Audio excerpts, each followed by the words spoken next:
Ada seorang pria yang sempat hidup dari hutang ke hutang. Tapi hanya dalam 3 tahun, ia bisa membangun usaha dengan omset miliaran. Bukan karena ia punya modal besar, tapi karena ia mengubah kebiasaan kecil setiap harinya. Hari ini saya ingin berbagi tentang 7 langkah yang bisa membuat uang datang tanpa henti. Simak videonya sampai selesai.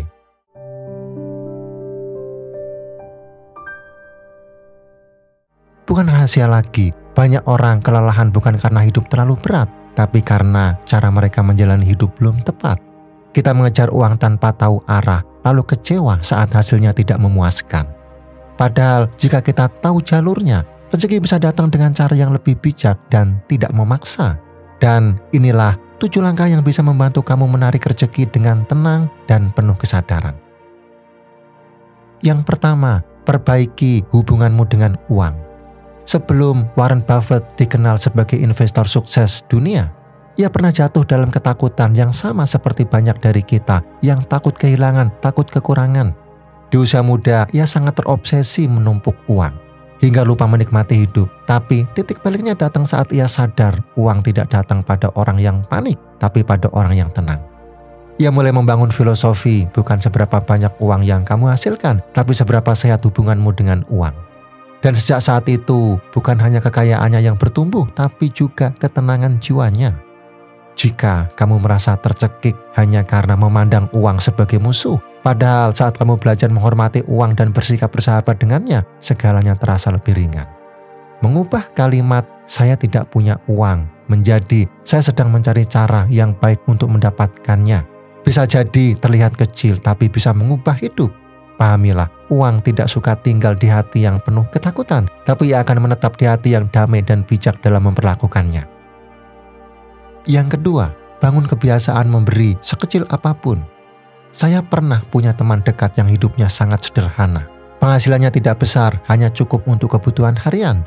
Tapi ada satu hal yang membuat saya belajar banyak darinya. Ia tidak pernah menunda untuk memberi. Setiap kali mendapat rezeki, sekecil apapun, ia selalu menyisihkan sebagian. Kadang hanya Rp2.000, tapi ia memberikannya dengan hati yang ikhlas. Saya sempat bertanya, "Kamu tidak takut kekurangan ya?" Dia hanya tersenyum dan berkata, memberi itu bukan soal mampu, tapi soal percaya. Sejak saat itu saya mulai mengubah cara pandang saya. Memberi bukan menunggu berlebih. Memberi adalah keputusan, dan anehnya ketika saya mulai melakukannya, meski hanya sedikit, hidup saya terasa lebih ringan, lebih lapang.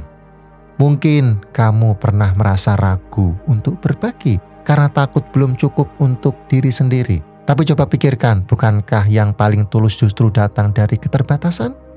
Seperti kata Khalil Gibran, kamu memberi sedikit saat memberi dari milikmu. Tetapi jika kamu memberi dari dirimu sendiri, itulah pemberian yang sebenarnya. Rezeki tidak selalu datang dari angka besar, tapi ia sering datang dari hati yang tidak takut berbagi. Yang ketiga, syukuri apa yang ada dan siap menerima lebih. Saya teringat satu kutipan dari buku The Magic karya Rhonda Byrne yang berbicara tentang kekuatan rasa syukur. Ia menulis, ketika kamu bersyukur atas apa yang kamu miliki, kamu akan menarik lebih banyak hal baik ke dalam hidupmu. Saya sempat merenung setelah membaca itu. Apakah saya sudah benar-benar bersyukur atau hanya merasa cukup saat sesuatu berjalan sesuai harapan? Dan saya sadar saya sendiri sering menunda rasa syukur sampai sesuatu yang besar terjadi. Padahal justru syukur dalam hal kecil yang membuka pintu hal besar.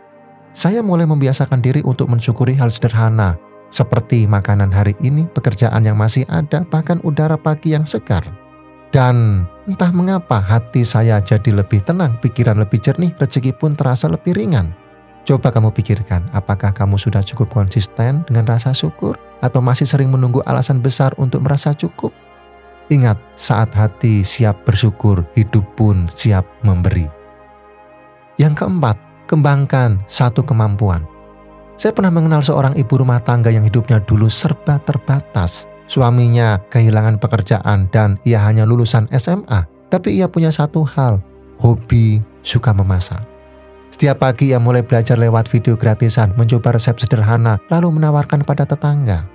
Awalnya hanya 3 orang yang beli, tapi ia terus konsisten memperbaiki rasa, mencatat masukan pelanggan, dan menyisihkan sedikit demi sedikit untuk beli bahan yang lebih baik. 3 tahun kemudian, ia punya dapur produksi sendiri dan melayani pesanan catering untuk perusahaan. Bukan karena hidupnya tiba-tiba mudah, tapi karena ia memilih mengasah satu kemampuan setiap harinya tanpa menyerah. Sekarang coba tanyakan pada dirimu, kemampuan apa yang selama ini kamu miliki, tapi belum kamu latih dengan sungguh-sungguh.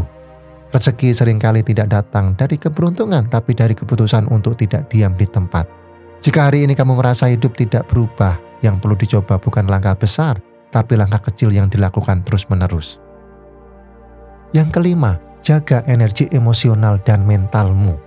Marcus Aurelius, seorang filsuf stoik dari Romawi kuno, pernah menulis, ketentraman batin datang ketika kita berhenti mengkhawatirkan hal-hal yang tidak bisa kita kendalikan. Kalimat itu begitu membekas dalam hidup saya.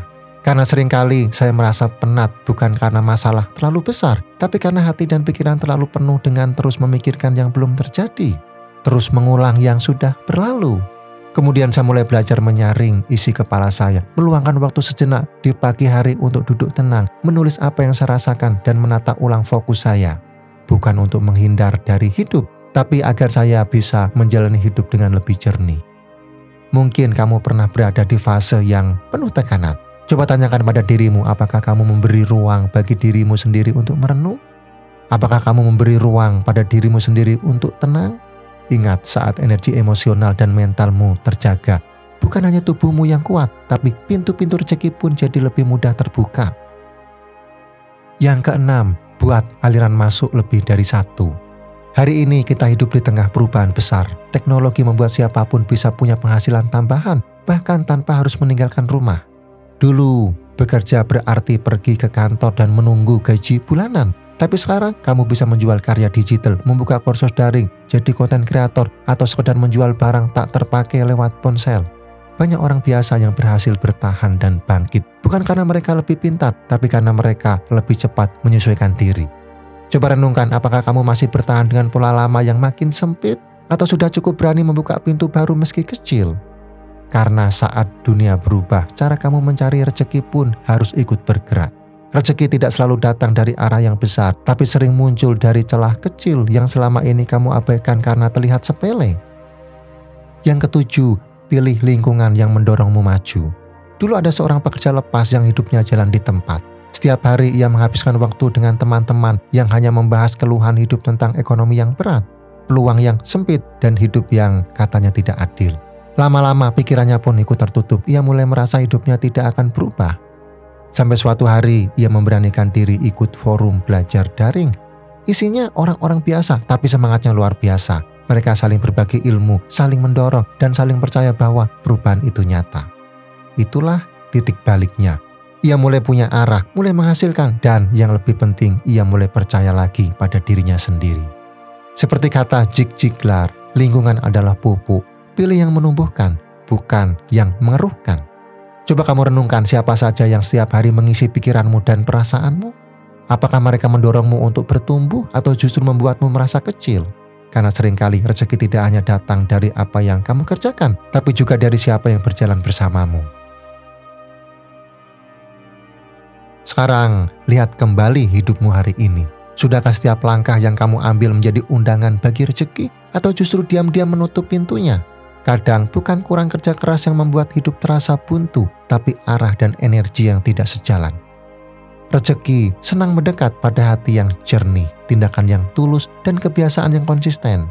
Seperti kata James Clear, kita tidak naik ke level tujuan kita jatuh ke level kebiasaan kita. Tanyakan dengan jujur pada dirimu, apakah kamu benar-benar siap menerima kelimpahan atau masih menunggu keajaiban tanpa pernah menyiapkan tempat untuk menerimanya? Jika menurutmu video ini memberi ruang untuk merenung, bantu bagikan kepada orang-orang yang sedang mencari arah baru dalam hidupmu. Tekan tombol like dan subscribe agar kamu tidak tertinggal konten refleksi dan inspiratif lainnya.